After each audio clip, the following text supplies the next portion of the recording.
Muito bem, galera. Estou eu aqui novamente, professor Alexandre, para a gente fechar a nossa terceira aula a respeito desse assunto. E vamos partir já do ponto exatamente onde a gente parou da última vez. Bom, o que a gente tinha conversado a princípio é de que, na aula passada, a gente começou a falar sobre fenômenos específicos que acontecem na atmosfera com relação à questão da poluição, ou seja, consequências, né, da poluição. Então, a gente, na aula passada, falou sobre a inversão térmica e hoje a gente vai falar aqui sobre ilha de calor e sobre chuva ácida. Então, o fenômeno ilha de calor é um fenômeno muito comum e ele é mais comum até do que a questão da inversão térmica, e ele é muito específico das grandes cidades, das grandes metrópoles. A verdade é que um certo grupo de cientistas decidiu fazer um estudo a respeito das temperaturas das cidades. Eles começaram a notar que existia um padrão. Quando eles mediam a temperatura nas áreas periféricas das cidades, eles encontravam uma determinada temperatura. E quando eles iam medir a temperatura no centro das cidades, eles encontravam uma temperatura diferente. E normalmente, quer dizer, o mais comum, pouco provável de ser diferente, é que a temperatura nas regiões centrais sempre era mais alta do que na periferia.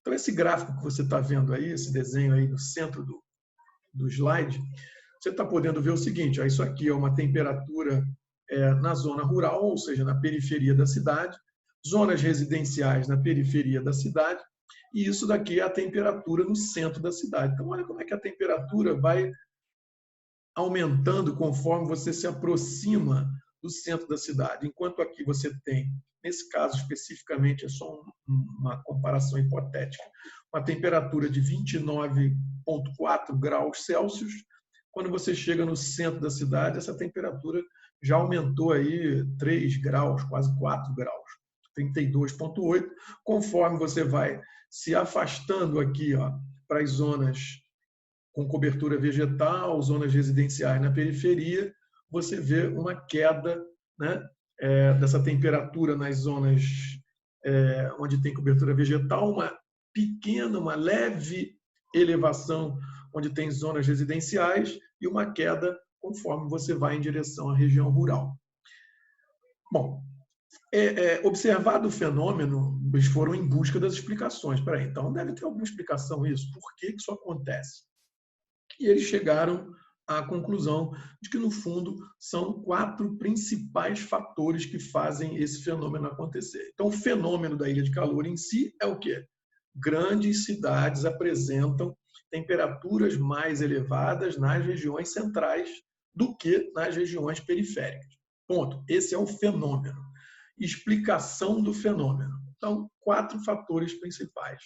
O primeiro deles, porque você, quando chega pelo desenho, aí você consegue até anotar, né? Tá bonitinho. O que acontece nas áreas centrais das cidades? A ausência de áreas verdes. Olha aí, você está vendo floresta para cá, floresta para lá, mas quando chega no centro só tem prédio, só tem calçada, asfalto, cimento.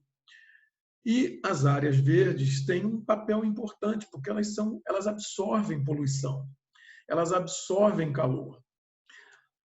Quando eles começaram a estudar isso, eles notaram uma coisa interessante. Assim, peraí, mas por que as regiões centrais são mais quentes? E eles começaram a notar que ali era onde havia a maior concentração de poluição.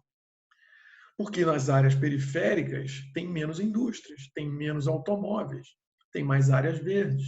Então, ali tem menos poluição. No centro, tem mais poluição. Então, essa camada de poluentes funcionava meio que como uma barreira para a poluição que queria sair e a poluição não conseguia sair. Então, ela ficava presa no centro, presa sobre a cidade, poluindo a cidade e aí trazendo fenômenos como, por exemplo, a inversão térmica que a gente já falou na aula passada. Então, a ausência de áreas verdes é uma explicação. Segundo, poluição industrial, lógico, né? Hoje, talvez, você não esteja mais observando tanto isso, é muito comum você ver algumas indústrias que vão saindo das zonas centrais e se dirigindo para as zonas periféricas das grandes cidades. Mas ainda tem muita indústria, ainda tem muita fábrica funcionando. E elas são as fontes da poluição que vai barrar a saída, né, do calor. Concentração de veículos. Então, assim, lógico que você, né, repara, você anda na cidade aqui, tem vários bairros extremamente movimentados, com trânsito horroroso, né? Mas se você andar no centro da cidade, você vê que é muito maior a concentração de automóveis, é muita gente indo para o trabalho, é muita gente indo ao mesmo tempo para o trabalho. Então, acaba que isso faz com que a concentração de poluição seja maior no centro do que nas áreas periféricas. E outro detalhe importante, é nas regiões centrais que você tem a maior quantidade de superfícies que absorvem calor. Que superfícies são essas? Áreas verdes não absorvem muito calor, mas cimento, prédio, concreto, asfalto, caramba, tem uma capacidade de absorção de calor muito maior. Então, em função disso, elas ficam mais quentes e aí elas liberam mais calor. O que acontece? Qual é o grande problema dessa história toda? A camada de poluente que tem no centro da cidade impede o calor de sair. O calor não consegue sair, fica preso, retido, esquentando a cidade, fazendo com que ela seja mais quente do que a periferia.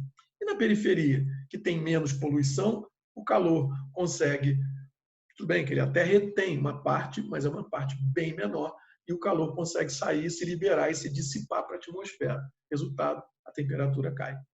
Já no centro da cidade, a temperatura não cai, porque o calor fica preso ali como se fosse uma estufa. Então, por isso, apelidou-se as grandes cidades de ilhas de calor, ou seja, elas são circuladas, né? Elas são meio que restritas ali, o calor fica no interior dessas cidades. Beleza? Outro fenômeno para a gente estudar, para terminar o assunto, é falar sobre a questão da chuva ácida. A chuva ácida é um assunto até interessante, porque ela pode aparecer numa prova de geografia, ela pode aparecer numa prova de biologia, ela pode aparecer numa prova de química. Na parte de geografia, o que você vai falar é mais sobre as causas e tal, sobre as consequências para a qualidade de vida, para as grandes cidades e tal. Na prova de biologia, pode ser que você fale sobre o impacto que isso vai provocar na vegetação, nos animais e tal. E na prova de química, você vai falar sobre as reações, como que se chega a formar uma chuva ácida. Então, eu não vou entrar aqui na seara de biologia nem de química, o que eu vou falar basicamente é o que importa no caso da geografia. Então, a grande questão da chuva ácida, pela imagem que você está vendo aí, é que ela vem da onde? Mais uma vez, ela é originada em função da grande emissão de poluentes que as indústrias e que os automóveis provocam na atmosfera. Bom, não preciso nem dizer. A gente acabou de ver o que esses caras provocam no clima e na questão da poluição numa grande cidade. Então, onde que provavelmente vai cair mais chuva ácida no mundo? Nas grandes cidades. E nas grandes cidades de que países? Dos países que têm mais indústria e nos países que têm mais automóveis. Então, não pense você que vai cair chuva ácida no deserto do Saara, que vai cair chuva ácida na Amazônia. A probabilidade é mínima, a não ser que o vento leve essa chuva até lá, mas é pouco provável. Então, a probabilidade é que vai chover chuva ácida onde? São Paulo, Chicago, Berlim, ou seja, cidades extremamente industrializadas, com uma grande frota de automóvel, Pequim. Tá? Então, essa é a questão aí que é importante você localizar. Para a geografia, isso é legal. Outra coisa que é legal também a gente avaliar rapidamente, sem querer entrar na seara de ninguém, é que o que forma a chuva ácida? Na verdade, é uma combinação. Lembrando sempre que a fórmula da água é H2O, você combina ela com esses dois elementos aí que são comuns estarem presentes nos gases poluentes, que é o SO2 e o NO2, e aí você vai formar, na combinação deles com a água, o ácido sulfúrico ou o ácido nítrico. E aí o que acontece? Chove ácido. Não pense você que vai chover ácido a ponto de, pelo amor de Deus, uma gota disso vai cair na minha pele, vai abrir um buraco na minha pele. Não é isso. A questão é o acúmulo disso, né? Se você mora numa região onde é comum ou comumente acontece chuva ácida, aquilo vai provocando um acúmulo. Também é ruim para a respiração? É, porque esse ácido bate, evapora, a gente está de alguma maneira, botando isso para dentro. Mas o grande problema da chuva ácida está aqui, ó, na cobertura vegetal, lá na região periférica, segundo o desenho que está mostrando aí. E se for uma plantação? E se for uma área que plante os hortifrutigranjeiros que a gente consome numa grande cidade? Vai comer produto contaminado, meu amigo. Ou destruir, né? Bem, além de ser contaminado, você corre o risco de destruir, porque destrói a cobertura vegetal. Então, numa região onde é comum acontecer chuva ácida, é comum o cara perder a plantação. Outra, caramba, olha aí, caiu, poluiu o rio, poluiu o lago, o que acontece com os peixes? Também são impactados, muitas vezes eles morrem. Se é uma criação, prejuízo. Se você come, está contaminado. E, por último, uma questão especificamente urbana, que é a questão da corrosão. Essa imagem é uma imagem clássica. Olha como é que a estátua ficou em função da corrosão. Ou seja, a chuva naturalmente provoca erosão. Corrosão é quando você tem ferrugem ou quando você tem uma reação mais agressiva, né? No caso aí, está deixando claro como é que essa reação estragou ou comprometeu uma obra de arte, que é comum ter em cidades. Mas isso não é só obra de arte, não, tá? Isso pode comprometer a estrutura dos prédios, a estrutura de pontes, viadutos, e isso acaba oferecendo risco para a nossa vida. Então, a chuva ácida é um fenômeno também bastante complicado que, no final das contas, fecha, né, de uma forma bem preocupante esse assunto aí da poluição atmosférica. Falou? Grande abraço para vocês. Encerro aqui a terceira aula sobre esse assunto. Um abraço. Tchau, tchau.